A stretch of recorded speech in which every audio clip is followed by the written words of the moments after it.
that Archie Griffin building another room for himself out there?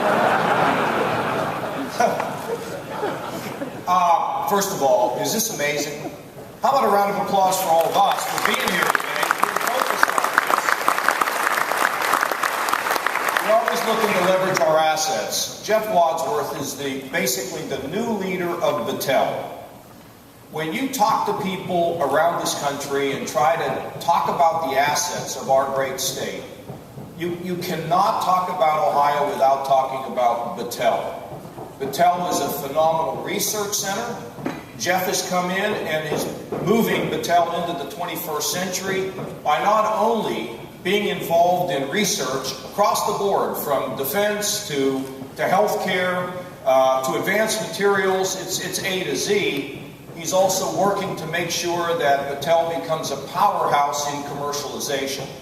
Because research is great, but if it doesn't ever get off the shelf and end up in our living rooms or in our automobiles, then it's research just for the sake of research. We do it in order to have advancements. And Battelle has been a terrific sponsor of this event. Marty Tomashian is a guy that's worked almost day and night on this, along with Carol Young. Sometimes we always forget the people that make the calls and put it all together, which is Carol Young. Would you give them all a great round of applause?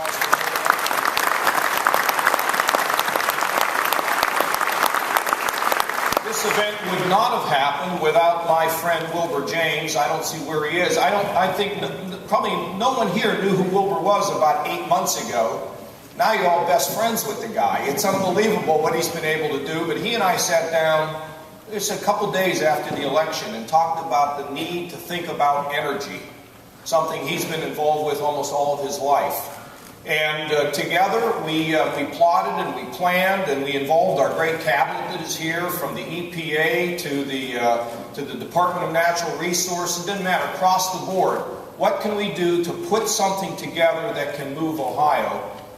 Wilbur's my dear buddy, and he's done a great job here. So how about a round of applause for Wilbur?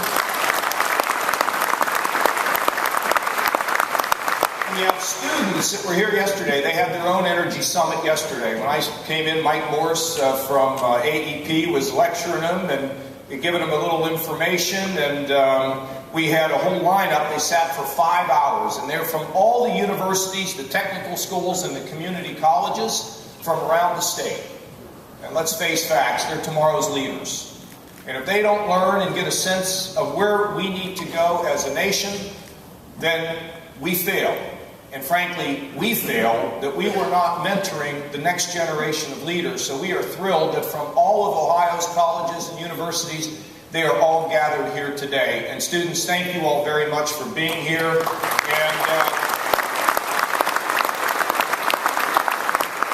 see if you can invent a car that will fly, that can get me here on time. All right, everybody's uptight, get the opening remarks right. Let me just tell you where I come from on all this. For how long we, as adults, said, why can't the United States of America have an energy policy? Why is it, after all of these problems that we've seen in the world, going all the way back to the gasoline shortages in '73, you remember those days? Spiking gas down, more dependent on foreign countries. And even though we tend to deny it, let's face facts. Our dependence on other people to supply our energy needs absolutely impacts our foreign policy. In my mind, there is no doubt that when the United States government considers foreign policy action, energy dependence figures into their calculation. That's not acceptable.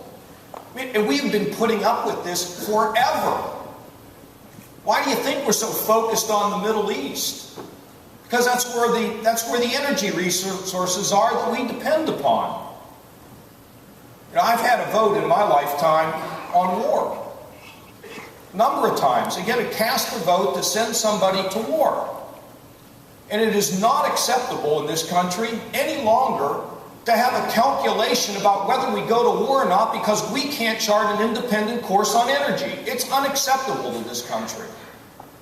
And so, in this position I'm in, I thought, what can we do in Ohio to chart a course. You know, we've just done it on balancing the budget. I don't want to go into any political hyperbole at all. But frankly, there's a lot of people around the country saying, how did they get rid of an $8 billion deficit? How did they do it? I have people around the country say, well, what can we learn from that experience? Which tells me that we have a great opportunity to lead on energy. And why? Because I think Ohio is a microcosm of the United States. Think about it. We're one of the Saudi Arabias of coal here in the state of Ohio. A lot of people say, well, you know, the day will come when we won't burn coal. Not going to be in my lifetime. Not going to happen. The question is, to me, it's a simple little thing. How is it possible that we could put a man on the moon, but we can't figure out how to clean coal? I remember Jim Rhodes trying to clean coal. Fluidized beds and all these other things. Frankly, we're not going to walk away from coal. It is an important part of the economics of Ohio and an important part of the economics of a lot of this country. But we've got to be mindful of the downside of it. We've got to think about cleaning it. We've got to think about better applications for it. Natural gas. You know, one of the things I learned as governor is, and it's really silly, folks, everything you say goes under a microscope. It's unbelievable, you know. I said the other day that we may have a gold rush, and it's quoted in the paper. I kind of liked that they wrote that up there. That was kind of a neat thing. But when you think about Marcellus and particularly Utica shale in the eastern part of this state, it's unbelievable. I'm not sure what to believe. We're going to have Aubrey McClendon's going to be here from Chesapeake. We got the Anadarko folks here. Aubrey tells me it's the richest find in America. I don't know if it is or not, but I know it offers great potential in a variety of ways. And I'll tell you what the most important way is, in my opinion.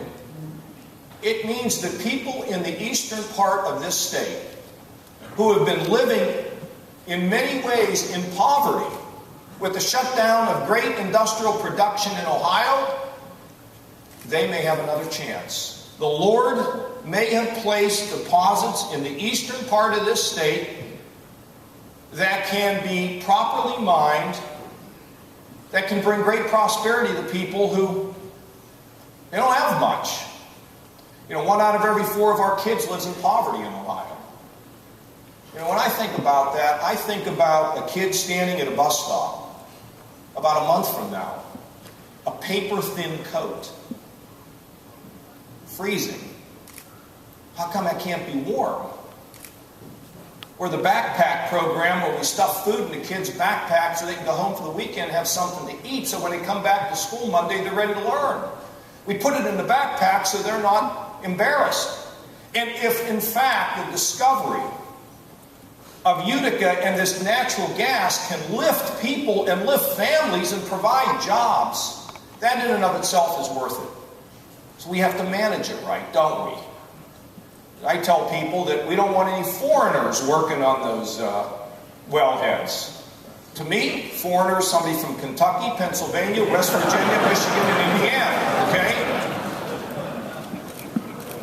So we have a great opportunity for workforce development.